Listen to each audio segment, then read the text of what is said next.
Good morning guys, pinasukan na ako ng unang booking dito sa Batasan. 480 meters naman ang pick-up, 3 minutes naman ang biyahe. Bago ako pumunta sa pick-up location, tumawag muna ako kay ma'am na papunta na ako. Lumabas ako ng bahay ng 5:35 PM, saktong alas 6 ng umaga na ako nakakuha dahil madalang yung booking ngayon. May mga pumasok naman na booking kanina pero mga malalayo ang pick-up. Morning, ma'am, pangalan niyo po? Dumating na ako dito sa pick-up location, sakto nga na pagdating ko, palabas na rin si ma'am. Paalis na kami ni ma'am dito sa Batasan, babiyahin na kami papuntang Philippine Normal University sa Top Avenue, Ermita, Manila. Sa layong 18 kilometers 46 minutes naman ang biyahe. Dumating na kami dito sa drop-off location ni ma'am dito sa Manila. 255 naman ang pamasahe ni ma'am pero binayaran niya ako ng 270. Pagkatapos kong ma-drop si ma'am dito sa kanyang drop-off location, walang pumapasok na booking kaya naisipan ko muna lumipat ng pwesto. Baka sakaling doon may papasok.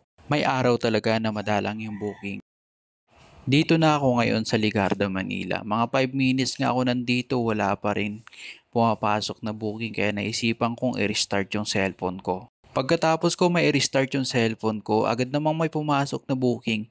130 meters ang pick-up, 1 minute naman ang biyahe. Malapit lang ang pick-up. Papunta na ako ngayon sa pick-up location. Nasa 24 minutes naman bago ako ulit nakakuha ng pangalawang booking.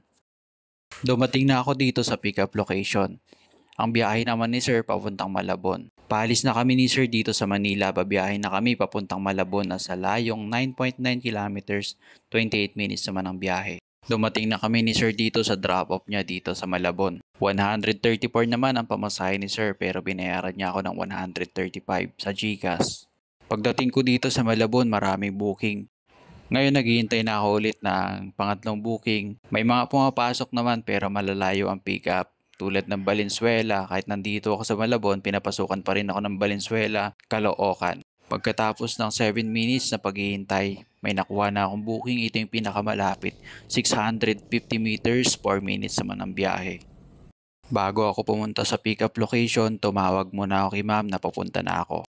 Dumating na ako dito sa pick-up location. Sakto naman na pagdating ko, palabas na rin si ma'am ng gate. Kaya inalo ko ng hairnet si ma'am, tapos helmet. Paalis na kami ni ma'am dito sa Malabon. Babiyahin na kami papuntang Del Monte Avenue sa Quezon City. Sa layong 5.3 kilometers, 21 minutes naman ang biyahe. Dumating na kami dito sa drop-off location ni ma'am. 80 naman ang pamasahe. Pagkatapos kong may drop si ma'am dito, naghintay na ako ng booking pero wala nang pumapasok.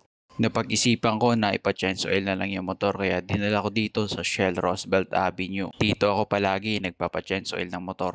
Ang gamit ko namang oil, long ride. Tapos na ako magpa-change oil ngayon. Ang susunod na gagawin ko, pupunta ako sa emission test para ma-rehistro ko na rin yung motor. Dito na ako ngayon sa emission test. Dito lang yan sa 125 Old Samson Road, Barangay Apolonio, Balintawak, Quezon City. Pagkatapos ko magpa-emission test, dadalhin ko na sa LTO.